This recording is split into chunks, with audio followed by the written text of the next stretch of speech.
Welcome to रश्मीच रसोई। उकडीचे मोदक तर आपण नेहमीच बनवत असतो। त्याच्यामध्ये आपण ओलं खोबरं, गूळ किंवा साखर वापरून सारण बनवून ते मोदक वाफवून घेतो। पण आज मी तुम्हाला विरार, वसई, नालासोपारा, नायगाव इथले गणेश जयंतीसाठी स्पेशल असे पुरणाचे मोदक वाफवून केले जातात त्याची रेसिपी दाखवणार आहे। त्यासाठी हा व्हिडिओ तुम्ही शेवटपर्यंत बघा आणि माझ्या चॅनलला लाईक, शेअर अँड सबस्क्राईब करा।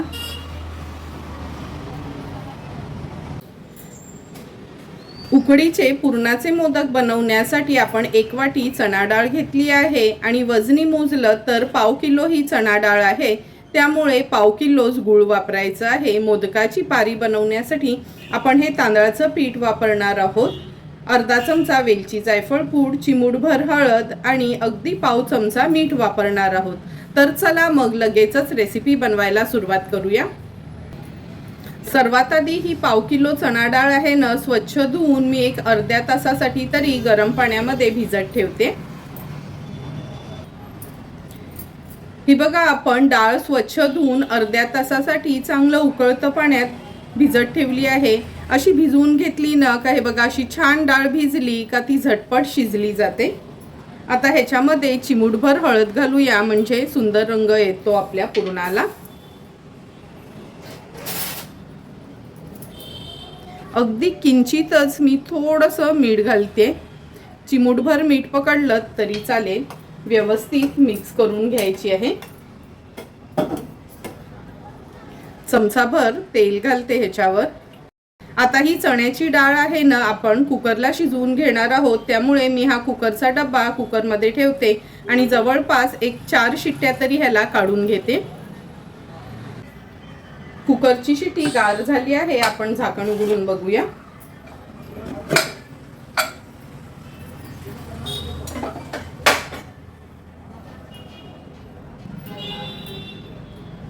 मी ह्याला जवळपास 4 ते 5 शिट्ट्या काढून घेतल्या आहेत। तुम्ही तुमच्या कुकरच्या हिशोबाने शिट्ट्या काढून घेऊ शकता। हे बघा, आपण जसं पुरणपोळीसाठी डाळ शिजवतो ना, सेम तशीच डाळ आपली शिजली गेली आहे। आता ही डाळ काढून घेते। डायरेक्ट या कढईमध्येच मी ही डाळ काढून घेणार आहे। थोडंही पाणी घ्यायचं नाही, असं पण मी मोजकच पाणी ठेवलं होतं, त्यामुळे डाळ शिजेल एवढंच ते पुरेसं पाणी झालं आहे। सर्व डाळ मी ह्या कढईत काढून घेणार आहे।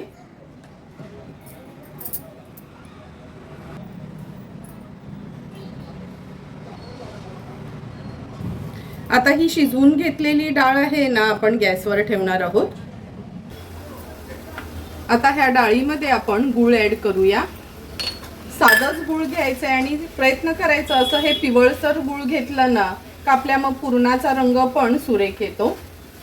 व्यवस्थित हे गूळ आपल्याला मिक्स करून घ्यायचं आहे ह्या डाळीमध्ये।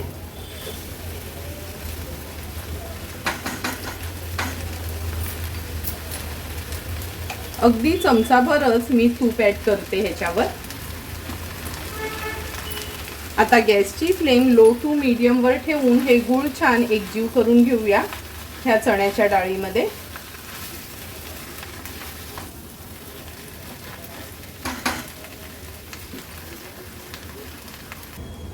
गूळ अगदी व्यवस्थित आपण ह्या पुरणामध्ये विरघळून घेतलं आहे। आता आपलं पुरण तयार झालं आहे का चेक करून घेऊया।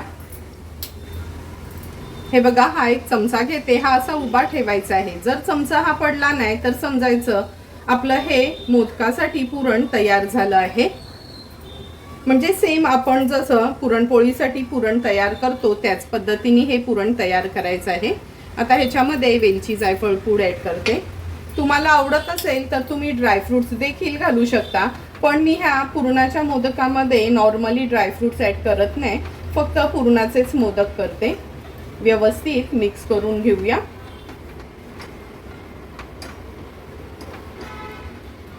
अगदी परफेक्ट असं मोदकासाठी आपलं हे चण्याच्या डाळीचं पुरण तयार झालं आहे। आता गॅसची फ्लेम स्विच ऑफ करते आणि हे पुरण एका प्लेटमध्ये काढून गार करून घेणार आहोत। हे बघा, आपण तयार केलेलं पुरण तर अगदी परफेक्ट असं तयार झालं आहे। व्यवस्थित हे गार पण झालं आहे. आता आपण पिठाची उकड काढून घेऊया.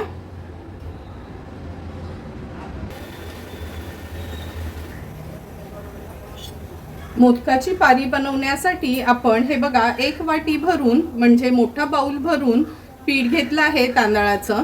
हे नॉर्मलच भाकरीचंच पीठ आहे. आम्ही नेहमीच भाकरी बनवताना न तांदूळ धुवूनच दळायला देतो, म्हणून मी तेच पीठ वापरते. जेवढं पीठ आहे तेवढंच पाणी घेतलं आहे. आता अगदी चिमूटभर मीठ घालते आणि चमचाभर तूप घालूया आपण. आता आपण हे तांदळाचं पीठ ह्याच्यात ऍड करणार आहोत. नॉर्मल आपले साधे मोदक बनवतो ना तेव्हा कशी ही पारी बनवण्यासाठी आपण उकड काढतो, सेम त्याच पद्धतीने ही उकड काढायची आहे. पीठ व्यवस्थित मिक्स करून घेते.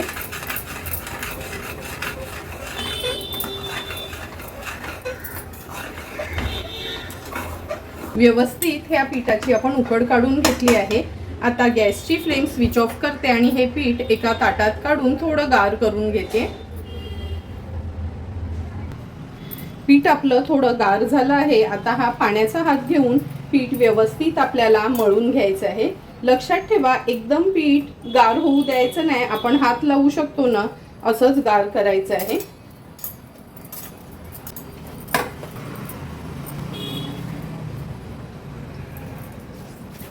आता हे पीठ व्यवस्थित मी अगदी मऊसूत मळून घेते. थोडासा असा ना फक्त पाण्याचा हात लावूनच हे पीठ मळायचं आहे. खूप जास्त पाणी पण घ्यायचं नाही, नाहीतर पीठ आपलं पातळ होईल.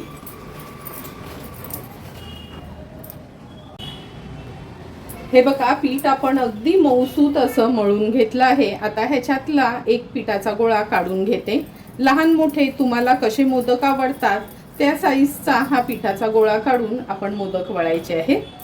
हाताला पाणी लावून घ्यायचं आहे म्हणजे ह्या बोटांना. आता ह्याची पारी तयार करून घेऊया. तुम्हाला जर अशी पारी बनवता येत नसेल ना तर तुम्ही ही पारी लाटून घेतलीत तरी चालेल. आता छान अशी ही पारी तयार करून घेते.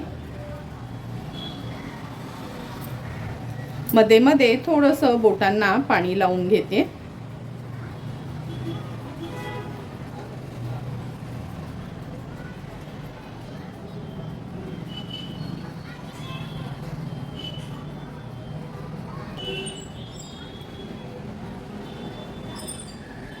ही बघा अशी गोलपारी तयार करून झाली आहे.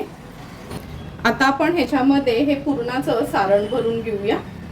जसं खोबऱ्याची चव भरतो ना तसंच कमी जास्त आपल्याला कसं सारण आवडतं तसं हे आपण भरून घ्यायचं आहे.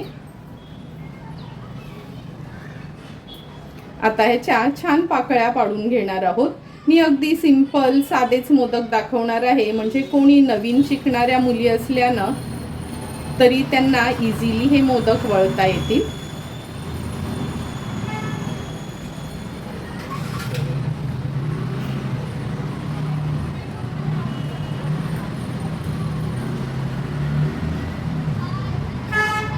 हे बघा, अगदी सोप्या पद्धतीने ह्या पाकळ्या मी तुम्हाला पाडायला शिकवते.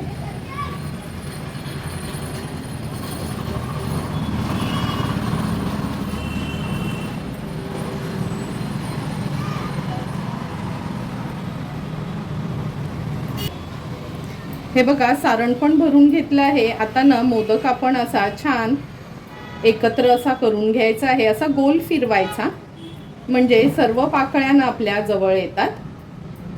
हे बघा, अगदी सोप्या पद्धतीने मी तुम्हाला शिकवते.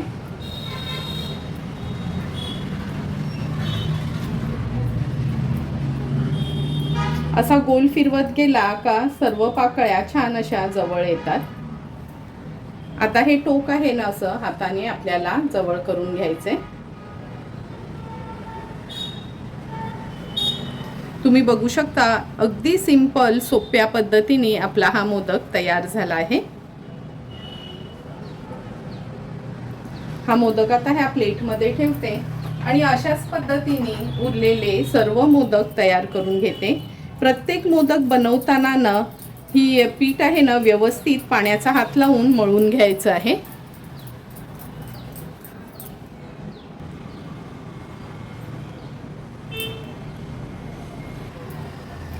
एक एक करून सर्व मोदक आपले हे बनवून झाले आहेत. मी 11 मोदक बनवले आहेत. आता हे उरलेलं सारण आहे, ह्याचं तुम्ही पुरणपोळी बनवू शकता किंवा तळलेल्या करंज्या देखील बनवू शकता किंवा तळलेले गव्हाच्या पिठाचा वापर करून मोदक देखील बनवू शकता. आता हे सारण बाजूला ठेवते आणि तयार झालेले मोदक आपण वाफवून घेणार आहोत. आता ह्या चाळणीला ना आपण तेलाने ग्रीस करून घेऊया, म्हणजे मोदक वाफवत ठेवले का ते चिकटणार नाहीत. तुमच्याकडे जर केळीचं पान असेल ना ते देखील ठेवलं तरी चालेल. आता आपण ह्याच्यामध्ये एक एक मोदक रचून घेऊया. थोडासा पाण्याचा हात लावून हे मोदक ठेवायचे आहेत आपल्याला. सर्व मोदक या चाळणीवर मी काढून घेते. सर्व मोदक ह्या चाळणीत ठेवले आहे. का इथे पाणी देखील उकळवत ठेवलं आहे. तर चला मग मोदक वाफवून घेऊया. पाण्याला पण छान उकळी आली आहे. आता ही चाळण मी ठेवते आणि जसे आपले नॉर्मल आपण खोबऱ्याच्या चवीचे मोदक वाफवतो ना, तसेच हे अगदी 7 ते 8 मिनिटासाठीच फक्त वाफवून घ्यायचे आहेत. गॅसची फ्लेम मी हाय ठेवली आहे. 7 ते 8 मिनिटं झाले आहेत. आपण हे मोदक वाफवत ठेवले होते. हे बघा अगदी व्यवस्थित हे वाफले गेलेत. आता ह्याच्यावर झाकण ठेवते, गॅसची फ्लेम स्विच ऑफ करते आणि वाफ थोडी कमी झाली की हे मोदक आपण काढून घेणार आहोत. 7-8 मिनिटं झाली आहेत. हे मोदक वाफवून घेतल्यावर थोडी ह्याची वाफ कमी करायसाठी आपण ठेवले होते. आता तयार झालेले हे मोदक सर्विंग प्लेटमध्ये सर्व करून घेणार आहोत. सुंदर असे तयार झालेले आपले हे पुरणाचे मोदक आपण ह्या सर्विंग प्लेटमध्ये सर्व करून घेतोय. हे मोदक जास्त करून विरार, वसई, नागाव, नालासोपारा साईडला बनवले जातात. जास्त करून ह्या माघ महिन्याच्या गणपतीसाठी हे मोदक बनवण्याची प्रथा आहे तिथे. तुम्हाला पण जर मी बनवलेले सुंदर असे वाफवलेले आपल्या पुरणाच्या मोदकाची रेसिपी आवडली असेल तर तुम्ही पण नक्की माझ्या पद्धतीने हे मोदक घरी ट्राय करा आणि मला कमेंट करून सांगा की तुम्ही बनवलेले हे मोदक कसे झाले ते. जर तुम्हाला मी बनवलेल्या ह्या मोदकचा व्हिडिओ आवडला असेल तर नक्की माझ्या चॅनलला तुम्ही लाईक, शेअर आणि सबस्क्राईब करा. Thank you for watching my video.